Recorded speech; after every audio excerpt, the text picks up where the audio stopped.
¿Qué tal? Nosotros somos alumnos de psicología de segundo semestre. Le vamos a hablar acerca de las sustancias ilícitas y algunas de sus características. Vamos a comenzar primeramente con mi compañera Brenda. Hola, ¿qué tal? Vamos a hablar de los efectos del consumo de marihuana en el cerebro. La sustancia química psicoactiva principal en la marihuana, responsable con los efectos embriagadores que buscan aquellos que la usan de una forma recreacional, es el delta 9 tetrahidrocannabinol (THC). Esta sustancia química se encuentra en una resina preparada a base de las hojas y los tallos de la planta femenina del cannabis. La planta también tiene más de 500 químicos aparte de incluyendo más de 100 compuestos químicos relacionados al THC, que son sustancias psicoactivas llamadas cannabinoides. Otro compuesto que viene siendo distribución en el sistema nervioso central, la corteza cerebral, hipocampo, hipotálamo. Cada órgano cumple con una función específica en un cuerpo humano para conservar el organismo vivo en su totalidad. El órgano principal encargado de meter y controlar las funciones de los distintos órganos, así como del procesamiento de estímulos externos en el cerebro. Las funciones afectadas es el movimiento, el conocimiento y la memoria. El THC y los químicos cannabinoides afectan las regiones del cerebro que influencian el placer, la memoria, el pensamiento, la concentración, el movimiento, la coordinación, la percepción sensorial y temporal. Estudios han demostrado que los consumidores empedernidos de marihuana manifiestan una conectividad neural atrofiada en ciertas regiones específicas del cerebro, involucradas en una amplia gama de funciones ejecutivas del cerebro como memorizar, aprender y el autocontrol. Seguimos con mi compañero Oscar. Hola, ¿qué tal? Yo les voy a hablar de la cocaína. La cocaína es un estimulante extremadamente adictivo que afecta directamente al cerebro. La cocaína ha sido llamada la droga de los 80 y los 90 por su gran popularidad y su uso extendido de esas décadas. Sin embargo, no es una droga nueva. En realidad, la cocaína es una de las drogas que se conoce desde hace mucho tiempo. Las hojas de la coca, de donde se obtiene la cocaína, se ha ingerido por miles de años, mientras que la sustancia química pura, el carbohidrato de cocaína, se ha consumido por más de 100 años. A principios del siglo XX, por ejemplo, la cocaína purificada se convirtió en los principios activos básicos que se emplean en la mayoría de los tónicos y elixires creados para tratar una gran variedad de enfermedades. Los efectos a corto plazo de la cocaína, estos pueden ser, como por ejemplo la pérdida de apetito, el estreñimiento del vaso sanguíneo, ansiedad y paranoia, la depresión, pánico y psicosis. La cocaína causa daño al corazón, riñones, cerebro y pulmones. Los efectos a largo plazo de la cocaína pueden ser daño renal, pulmonar e hígado. Si se fuma, fallo respiratorio, enfermedades infecciosas, alucinaciones activas y táctiles, toleración y adicción incluso después de consumir solo una vez. La cocaína, el neurotransmisor afectado es la dopamina, normalmente liberada en el centro del refuerzo, área que asocia sentimientos de placer con comportamientos como comer o beber, lo que hace que quiera repetir. Almacena en el axón. Cuando llega la señal eléctrica es liberada y será captada por los receptores que tienen dendritas. La explosión de la energía y la hiperactividad que se propone al tomar la cocaína es un reflejo más preciso de lo que está pasando en el cerebro de sus consumidores, según se encuentra en el estudio publicado en la revista Cell Resort. A continuación, mi compañero Jairo les va a hablar de otra droga. A mí me tocó hablar de las anfetaminas, y estas son un derivado químico de la efedrina, procesada por primera vez en 1887 por un químico rumano llamado Lazar. Su uso médico experimental comenzó en los años 20, aplicado en militares para combatir la fatiga. Con el tiempo, las anfetaminas fueron usadas para la narcolepsia, la obesidad y la depresión. Esta droga se distribuye por la corteza cerebral y el hipotálamo. El neurotransmisor que interviene en el uso de las anfetaminas es la dopamina. Las anfetaminas afectan a la memoria, al placer, a la ansiedad y al procesamiento sensorial. Además, su uso genera presión arterial, falta de apetito y por ende pérdida de peso. Este síndrome que produce es parecido a la esquizofrenia paranoide.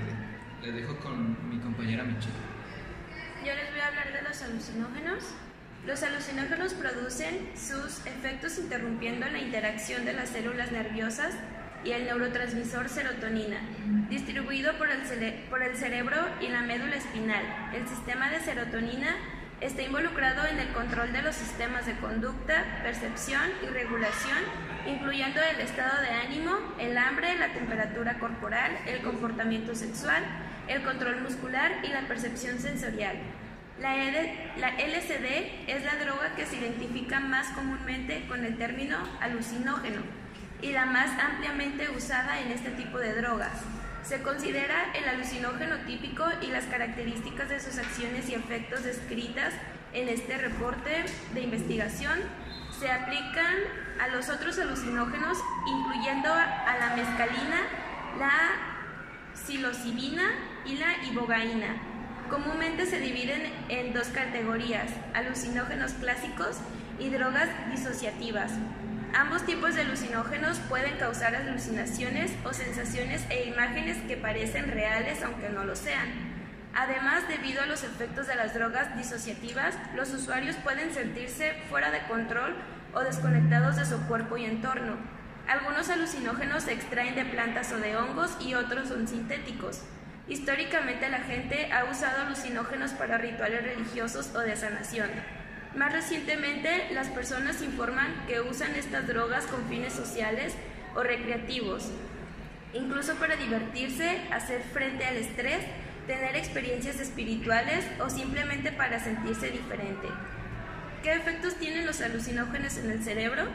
Las investigaciones sugieren que los alucinógenos clásicos actúan al menos parcialmente al interrumpir en forma temporaria la comunicación entre los sistemas químicos cerebrales en todo el cerebro y la médula espinal. Algunos alucinógenos interfieren con la acción de la sustancia química cerebral serotonina, que regula el estado de ánimo, la percepción sensorial, el sueño, el hambre, la temperatura corporal, el comportamiento sexual, el control muscular e intestinal. Las drogas alucinógenas disociativas interfieren con la acción de la sustancia química cerebral, glutamato, que regula la percepción de dolor, las respuestas al medio ambiente, la emoción, el aprendizaje y la memoria. Efectos a corto plazo. Por efecto de los alucinógenos clásicos, los usuarios pueden ver imágenes, oír sonidos y sentir sensaciones que parecen reales pero no existen. Los efectos generalmente comienzan en 20 a 90 minutos y pueden durar hasta 12 horas en algunos casos, o hasta 15 minutos en otros.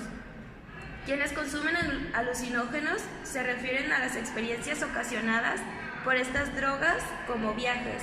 Si la experiencia es desagradable, los usuarios a veces la llaman un mal viaje.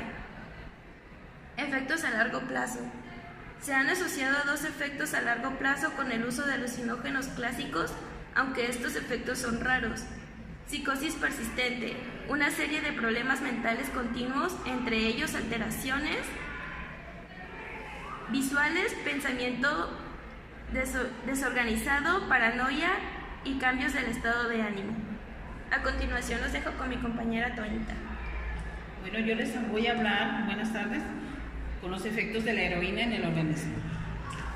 La heroína se adhiere a receptores específicos en el cerebro y los activa. Estos receptores se conocen como receptores opioides. El organismo humano contiene sustancias químicas que se presentan naturalmente llamadas neurotransmisores, los cuales se adhieren a esos receptores en el cuerpo y en el cerebro y regulan el dolor, la liberación de hormonas y la sensación de bienestar. Cuando los ROM son activados en el centro de recompensa del cerebro, estimulan la liberación de neurotransmisores llamados dopamina. La causa, la reafirmación de la conducta que lleva al consumo de la droga. Las consecuencias de activar los receptores opioides con administración de opioides externos versus la sustancia química que está presente en forma natural en el organismo.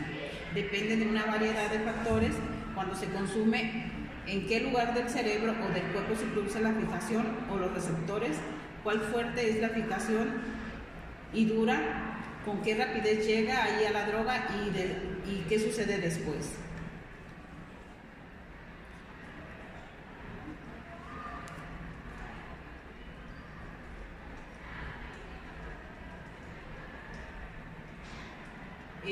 ¿Cuáles son los efectos inmediatos a corto y a largo plazo del consumo de heroína?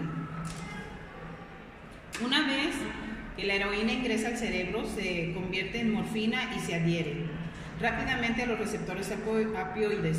Las personas que la consumen la heroína por lo general reportan sentir una oleada de una placentera sensación de euforia. La intensidad de la oleada de euforia es una función de cuánta droga se consume y con qué rapidez la ingresa el cerebro.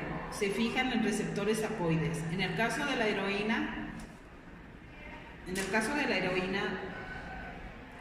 la oleada de euforia, a menudo acompañada por enrojecimiento y calidez de piel, sequedad bucal y una sensación de pesadez en las extremidades.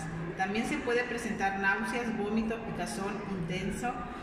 Luego de los efectos iniciales, la persona normalmente se siente adormilada, soñolienta y durante varias horas sus funciones mentales están nubladas. La función cardíaca se vuelve más lenta y también reduce gravemente el ritmo de la respiración, en algunos casos hasta el punto de poner en riesgo la vida. La respiración lenta puede llevar a un estado de coma y causar daño cerebral permanente.